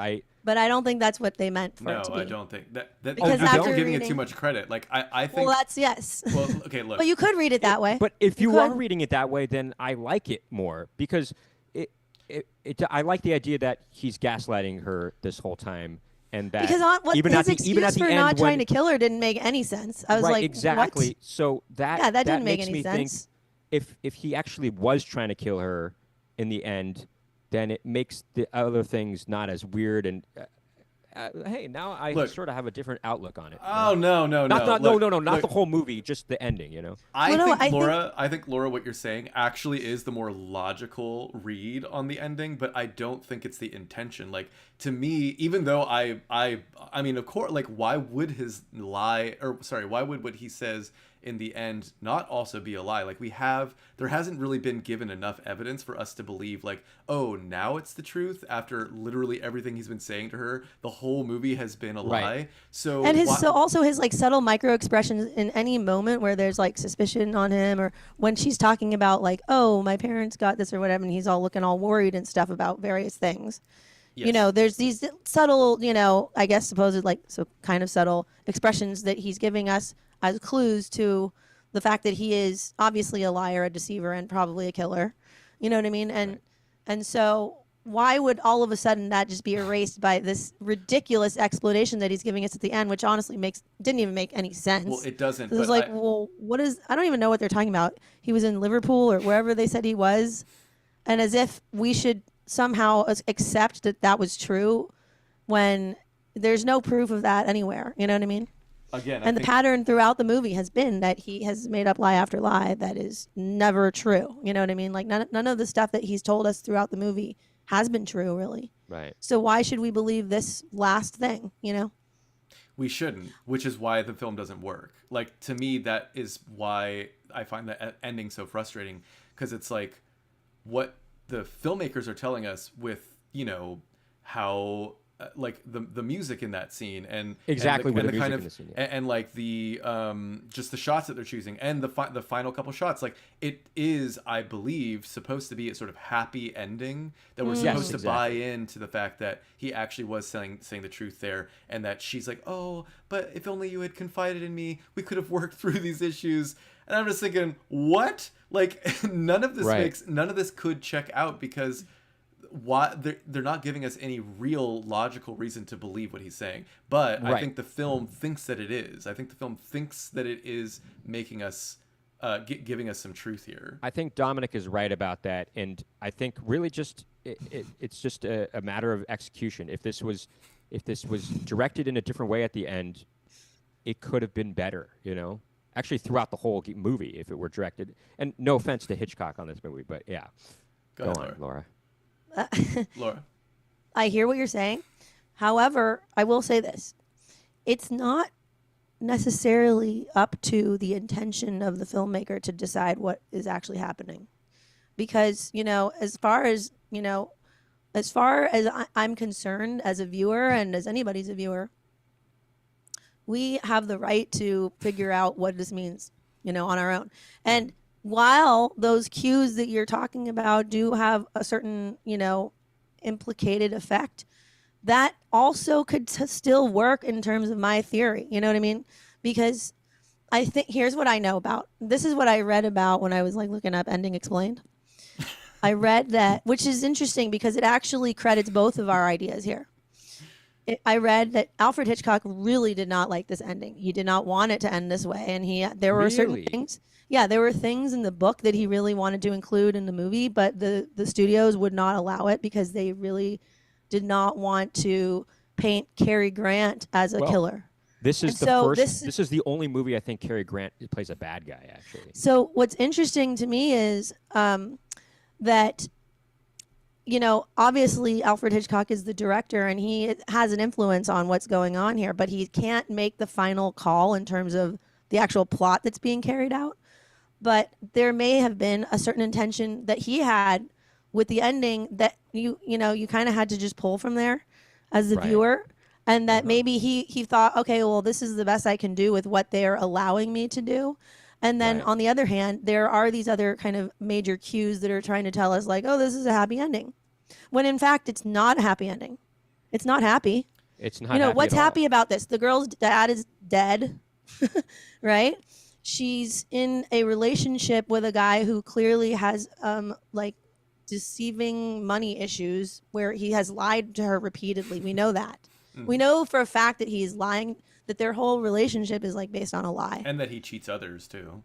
And that he cheats others. It others. almost seems like, okay, I'm going to do whatever I can and we'll see what the studio accepts. And so at least they're accepting that he's still not a good guy in the end, but I guess he's not a killer, sort of. I don't know, but I mean, yeah, we can't.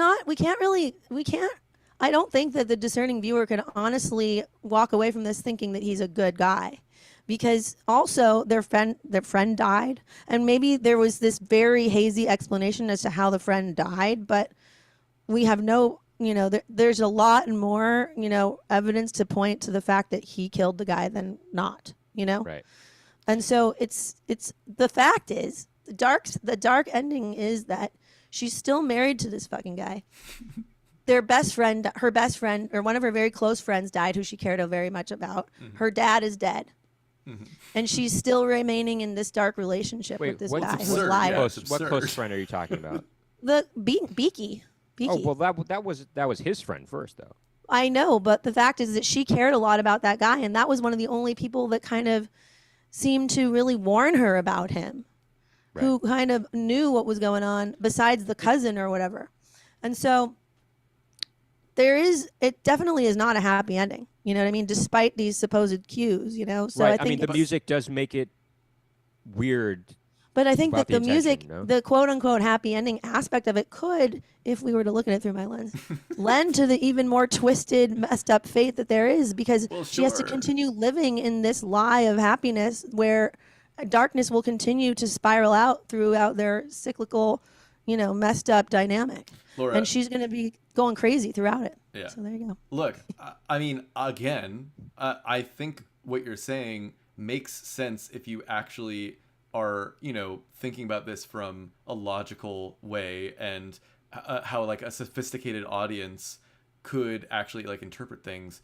But I feel like it feels like, okay, would a 1940s audience who already, you know, they're living in a time where, you know, women's roles were to kind of like, you know, serve a man or whatever, and like help a man through his issues, because, you know, if he's suicidal, then he needs a woman to come in and help him, you know, get through this. It to me, it reads like, I think, yes, now in 2025 we can look at this and it is ridiculous, but I don't think it was that sophisticated. I really just think it was like But thought do you that not he was think making a that- twist ending that it's like, oh, but he wasn't actually.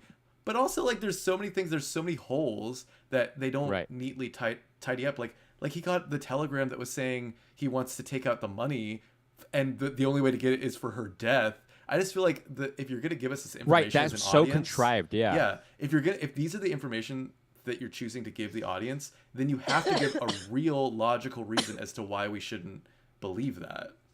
And they don't. No, Sorry, but go ahead. I I wanted to don't say, though, believe it. I don't believe that he wasn't trying to kill her. I believe that he was trying to kill her. There was, which makes that telegram even more contrived, that like, oh, she's just going to happen to find this, you know, this telegram, or she's She gonna didn't just happen be, to find- she's going to be able to, he's going to leave it out in the open somehow to allow her to read it and say, oh, you'll get this money if she dies. He But- didn't think he was leaving it out in the open. She saw him put it in his jacket pocket by spying through the mirror. Right. I don't know. She stole it from him, kind of. But anyway, there's something to be said. You know, you're saying about like a woman trying to be caring for a man. This was made during wartime, when women were caring not just for the man, but for the whole household, and so they were the ones who were making money at the time too. You know, they had to go to work. You know, and so it's interesting, the dynamic here where the man in this situation isn't making money for the household. You know, it is the woman who has the money. You know, Well, actually, no, it is the man who's making money because it's all her dad's money, really. that's true. But So there's a man plays with behind that. all She's of like, it. do you really want to be living in a household that you're just relying on my money? And I know, Laura, it's not her money, it's her family's money, but like, she is like, do you want that? Like, but I just feel like this. Well, but she's still not the breadwinner. It's like she doesn't get to actually be the breadwinner. You know what I mean? But she is It's- also, he's supposed to be taking care of her, yet she's really taking care of him. You know. Well, and forgiving he's things using that she totally her. shouldn't forgive. Like, I just feel like Oh, no, I agree with It's that. very much in service of the idea that a woman needs to just like forgive and forget when a man does something wrong. Oh, wait, just I don't. But because- I don't think it's saying needs to. I don't think it's saying that it's in service of that a woman needs to. I think it's saying that I think the ending. a woman does this and it's to her detriment. Like, I think that is definitely, the message is certainly showing that there's a problem with behaving like that. Don't you think? With having that kind of mentality about love and about men. I mean, it's not servicing that. I think it might be illustrating that to a degree and maybe discrediting the agency of women in that regard, but I don't think it's showing that it's a good thing. But I think Or the it's more than ending, as we can read it as a face value thing, which I think was the intentional, even though the illogical way to read the ending, is that he's like, well, I want to kill myself, and you know, so yeah, and then she's just like, well, oh my God, I wish you would have told me that, so I could have been there for you, and I could have helped you through this. But it's like, she is forgetting a lot of shit that even if that Of course was, but that's because she's freaking going crazy. But well, here's the thing: knowing now that we know that that I was going to say Donald Trump, Alfred Hitchcock. I don't know why I was going to say that. Now that we know that Alfred Hitchcock didn't want this ending and that he actually wanted to show Cary Grant as being a killer. Well, that may yeah. Well, how do you think that? What do we know? What does that tell you about the way Alfred Hitchcock viewed women, maybe at the time, or views this woman in this story and that man, versus how did the studios view women and how did they want to portray women versus men? Because I think that there's a big difference there. It's like the studios are the ones that are propelling and projecting these narratives, really, ultimately, right? Like they're the ones making the big decisions on what movies they're allowing to be released into the public. What are these kinds of narratives that are shaping societal views, right? And the director is having, yes, they are having a big part in that, but ultimately they're not making the final cut, right? They're not making the final decisions. And so with such a big decision like this ending, and for basically you're saying that this ending is the defining thing of the whole movie. No, whereas I also don't think Well, it's no, ridiculous it's when not. But she's it does making it choices does throughout. change your perspective of things a bit. But no, Dominic is right. There are contrivances that It's happen left throughout. and right. Like I was annoyed at almost every time she forgave him because I was like, why Right. would you forgive this? Why would you forgive that? Like It's these still- are unforgivable things he's doing. The journey along the way doesn't. You kind of. But that doesn't make still it a can't happy buy- ending. You can't buy the decision she's making. If that were executed in a different way, then we could have bought that.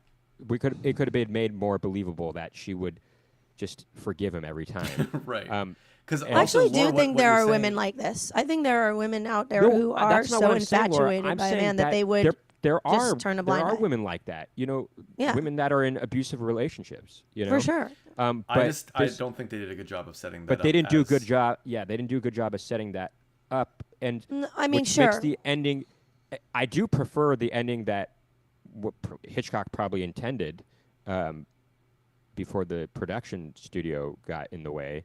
But would that have made me like the movie more? But he's yeah, still but making- still, I still would have had problems with the movie. Yeah. How do Laura, you- because you're talking about like maybe how he, like how does Hitchcock, see this or whatever. It doesn't all come down to the ending for me. Like I actually think there's a lot of Right. things that happen in the movie where I'm just thinking like, damn, why would he think that a woman would just totally be fine with it? Like, I mean, he's still directing scenes where she's forgiving unforgivable actions from a man simply just because like, oh, I don't guess think she's that like a she's- dumb woman and she can't put it together that like No, these I things think are it's really because bad. she's No, again, but I see, think she's like I don't think you could say that she is all women. You know what I mean? Like I think that Right. she could She's be not all an women, example of a woman who is, She's a she's specific type. susceptible to this kind of psychology because of Right. maybe the way that she Yes. was shaped by her She society. was so sheltered. And maybe there is something to be said about all women in her character or women of the time that maybe is sympathetic, that could be seen, and maybe I'm giving too much credit, maybe could be seen as sympathetic in the sense that her behavior is to her detriment. And we see that the predator in this situation is not her, but him, right? Because he's taking advantage of her at every turn. And of course, she's, yes, allowing it to happen. But even in that regard, he is the killer, right? If we were to have it Alfred Hitchcock's way, he's the killer. He's a spineless bastard, right? And she is But she's a victim. kind of an enabler in a way, though. She's a victim but she may be enabling, but she's also very much a victim of maybe her upbringing, right? To a degree. And I just wonder, like, well, if she would have not allowed it, if she would have just said, screw you and get away from me, would that change Cary Grant's character? It's interesting. There was that one Because it's scene still- where it's still- she started writing the note that I'm leaving you, goodbye, and then she decides to change her mind in that moment. Yeah, she's conflicted. She knows what's conflicted. going on. She I- knows I- what's going on, and she chooses to stay anyway. In the end, even though part of her wants to leave. I mean, I Well, did she forget talks about that how scene. she knows that she can't stop loving him even if she tried. She says that out loud. I right? just think Because like a Stockholm's. I obviously believe in Stockholm syndrome. I know people actually do get in these situations where they, just they are so, the wool has been pulled over their face that they really are not seeing the truth of the situation. But I just think, and I've seen movies that do a similar kind of story, and it is much more believable. But I'm just talking about what we're given in this movie. To me, in my opinion, there is not nearly enough for me to believe that she should be forgiving the things that she's forgiving in the examples that we're seeing, like with the information that we have. Like, I know that of course we can be like, well, yeah, I do think people get in these situations. Of course they do. But like, I don't think she was in this situation. Like she had more character development. Yeah. Like, because I just felt like it was ridiculous. Like as the situations that we're seeing them, again, to go back to this chair thing, it's like, why would she flip all of a sudden from being pissed that he sold these chairs for money just to gamble, and then he just goes, oh, well, but I bought the chairs. And then she's like, oh, and then it's like she hugs and she's crying and she's just like so happy. It's like, why would that I don't feel like he was doing a good enough job to warrant her forgiveness every single time. Right, he wasn't charming enough, I guess, even though he was the obviously it was a flip switch. Even though Cary Grant is known to be like the ultimate charmer, I guess. Ugh, I find him just to be an absolute sleazeball. Well, Not no, just from this movie. No, in all the movies he's in, I'm always like, ugh, get this old man away from me. I don't necessarily agree with you on that. He's a bit of a greaseball. I do think on certain movies, I don't know if he's a good actor in this, but what about in Gone with the Wind?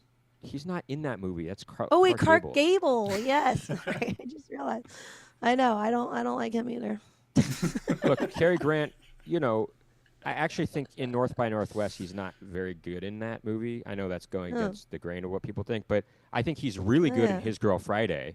That's probably his best role.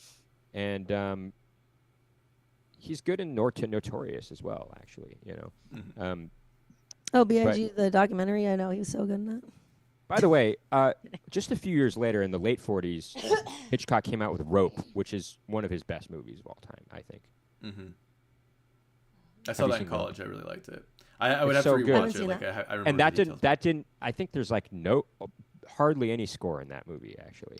And is that the one too where there are fake cuts, but it's presented as a one take? That's right. Yeah. Yeah. He wasn't able to do it. Well, yeah, because film reels at that time, I believe they maxed out like 25 minutes or something like that. I think there were a total of 10 cuts in the movie. I think apparently. But regardless, so that's still pretty impressive, especially. Oh yeah, it's a great movie, and it all takes place in one location, too. Much like Dial M for Murder, actually. Yeah, he does that a lot. Oh, well, I want to just respond to Nicole Vanist's comment saying the ending is the most important part because it's the final chance of recontextualization. I agree that it's important in that regard. I do think it was a chance for them to give us some light on what's really going on here because, so I thought that there was going to be some kind of twist of twist. Yeah. I was hoping for that because I thought, all right, either Cary Grant is just the murderer that we all thought he was and then whatever, right? Or maybe she somehow was the murderer and it was like, this is all in her head or something like that. Yeah. But neither of those things. I will say, but endings I still can affect your perception of a movie. So there's this movie, The Purple Rose of Cairo, which is a Woody Allen movie. And throughout the movie, when I watched it, I was like, this is not bad, but the ending made me love the movie. It was the ending that really made it poignant. Same thing with the movie Roman Holiday. I don't think it's a great movie, and during the movie, I didn't think it was great, but the ending made it all worthwhile. And sometimes, yes, I agree with Nicole that an ending can be so important that it makes or breaks a film in a lot of ways, Well, all I'm saying is that while this ending was kind of disappointing, I don't think that it changes some of the things that happen in this movie and that are, kind of bullet points in the plot where we can definitely say that this is not something that was good that happened for, the main female protagonist, for example, and I think, whatever they're not telling us, the facts that happen of what happened are still remain, and that there's a lot of darkness that's still there. So I don't think it's, whatever we don't know, it doesn't change what we do know in a way. I did want to comment on the clothing or the costume design. Oh, her clothes were awesome. Her clothes were, but also his clothes, I didn't love them, but they were really interesting, even for the time. Like, it was almost like he was wearing Art Deco pieces on his body, sometimes. Felt like, it seemed he had these, there was one suit he was wearing where, I don't know, I wouldn't be surprised if that came back today, actually. The pants were like kind of baggier, but it was like a more slim top with a vest. I don't know, it was an interesting look. I don't love it personally, but it was interesting to look at. I wasn't. You liked her? I wasn't too You tuned in.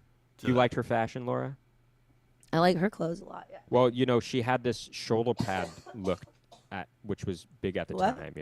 She had what? She had this shoulder pad look on. Some of that. Okay, I don't love the shoulder pads, but besides that, I like a lot of the Well, that was silhouettes. very in at the time. I know. Well, there was one part where she had a shoulder pad that was extremely pointy and very big, and I thought that's the one thing I don't like about this outfit. But other than that, some good looks. Good skirts, good waistlines. And things Would like you have that. wanted to live in the house that they lived in? I liked the house that she lived in. I liked the house that her writer friend lived in. Well, I liked the outside of the house that her writer friend lived in. Oh yeah. Oh, one thing that I didn't understand. What was up with when the detectives came to their house and she was there, and then the one detective kept looking at that kind of like Picasso-looking picture? Right. What was that supposed to be about? To me, he was thinking, in my mind, that guy was thinking,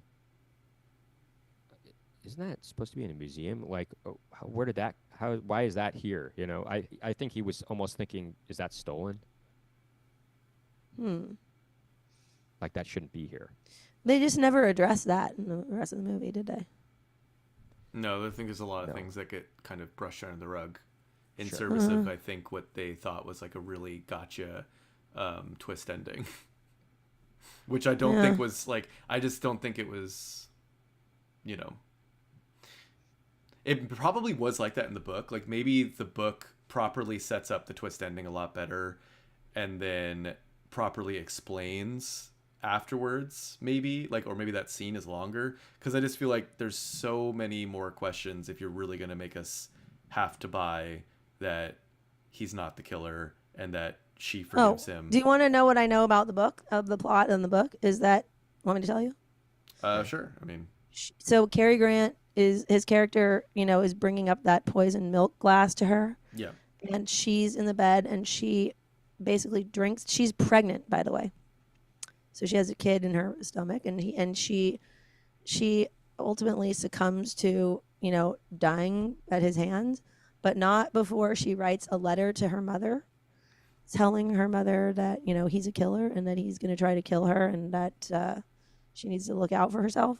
And so she puts the letter in an envelope and tells Cary Grant to please give her mother this last letter, not last letter, but that she doesn't know, she's playing it out like she doesn't know she's going to die. And she basically is suicidal, because she knows what kind of relationship she's in and that she kind of can't get out of it. And that she makes this like dark decision to allow herself to die and her child to die because she doesn't want her baby to be raised by this messed up guy that is Cary Grant's character. And that Cary Grant, she drinks the milk, and then Cary Grant takes the letter kind of smugly over to the mailbox and mails the letter to her mother, not realizing that he's actually mailing his own confession letter. Yeah. I mean, yeah, so that's obviously more interesting, more believable. Yeah. But it's not what they did here, It's like, it's frustrating. It's frustrating that I think they probably just thought, oh, we need to make this a happy ending of some kind.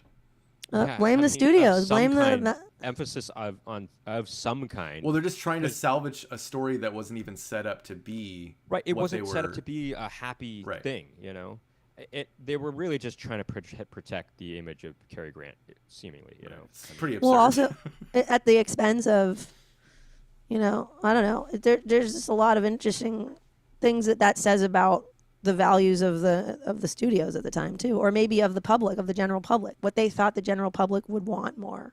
Yeah. That's interesting. That's bizarre it's because an the interesting way- commentary on what was socially acceptable at the time. Like, it was socially acceptable for a woman to believe all this stuff that this guy is doing and in embrace. movies. Yeah, in movies. Yeah, because I And think that's important to note because it was a newer medium, and I think there was especially in this time period, it was like they were. I mean, this is like a business, and they were worried that it would like affect the business of the movie if certain plot things were present. I think now it's just like we're in a different era where it's pretty much, any kind of plot can go. I'm not sure how it was received though at the time. Nor, yeah, Well, I don't know she either. won an Oscar for it. She did, but I Joan wonder Conn- what people thought of the movie. I don't know. Yeah, it's hard. I mean, I don't know. can look You it up. you have to wonder if people, because obviously I feel like we are, as a 2025 audience, I think looking at this with a bit more scrutiny, but I wonder if just in the 40s this was just like they were like, oh, well, I guess he wasn't the killer after all. Right. I don't know. Well, They're just I'm kind of like, trying to- whatever. No, which is to say, like, maybe people were that able to ignore red flags. Well, and general. not really Well- think really deeply about every.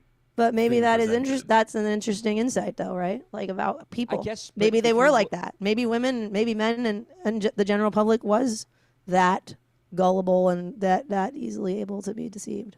I mean, if you watch Rebecca, I don't know.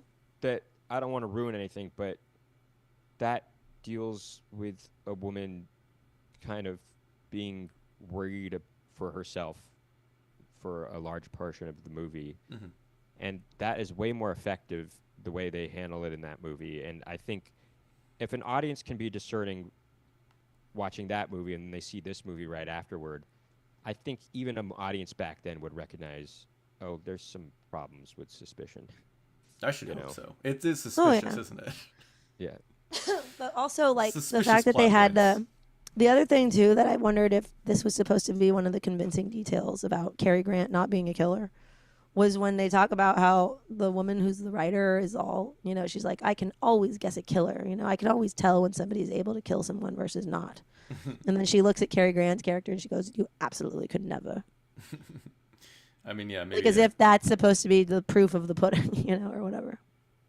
Yeah, I Right. mean, yeah. It just doesn't add up, ultimately.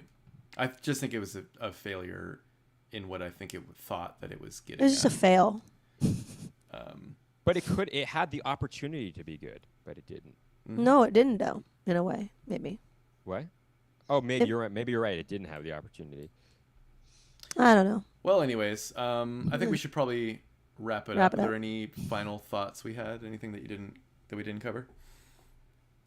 I don't know. I guess I'm surprised that you guys didn't think of it the same way as me in that way. And the fact that you think Look, that I gotta makes say, it better, Well, more Laura- redeeming than. I was watching this I finished it at like 6:30 in the morning last night, and I was kind of falling asleep. I mean, I had to tell Max, oh, rewind that. I got to rewatch that again. So maybe certain things weren't sinking in the way that they should have, No. I mean, I'm just surprised that you guys didn't read it as like that that she was trying to get gaslit. That he was trying to gaslight her, type of thing. I think you're misunderstanding what I was saying, though. Because I'm saying Oh. I think that is the logical way to read it, but I don't read that as the intention of the movie. I think, yes, I totally agree with you. Like, if we're actually logically thinking about what is occurring, which is that he lies, he lies, and then in the ending, all of a sudden we're supposed to believe him, with no explanation.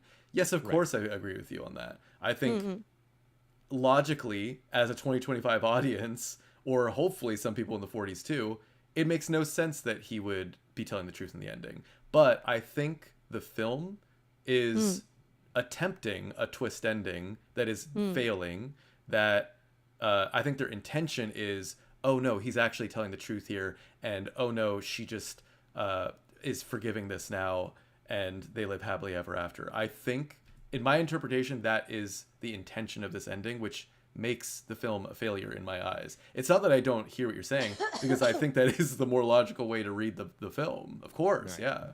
Like, why should we believe him? She shouldn't believe Right. him. That's why I am annoyed at the ending. Yeah, I mean, look, hey, I guess that my Yeah. final thought is that there are better at Hitchcock films.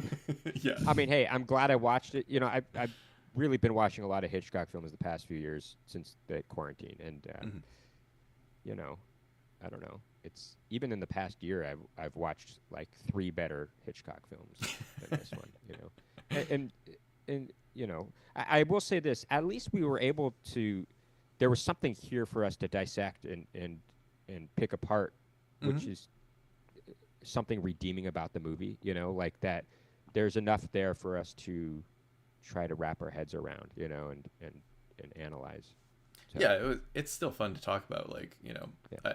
it doesn't need to be great to give us something to talk about, in the great words of whoever sang that song. Bonnie Raitt. Let's give us something to talk about. You like that song? I like. So what if I do? So what if I do? Well, you better figure that out then. Good luck to you.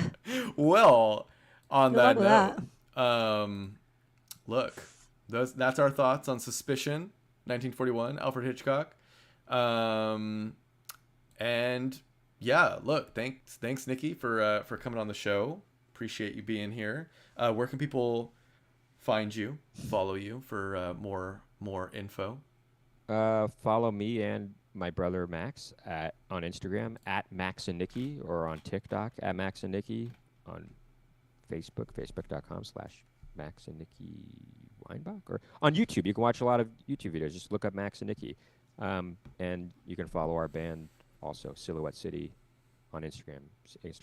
You know, at Silhouette City Band, whatever, you know, all that jazz, you know.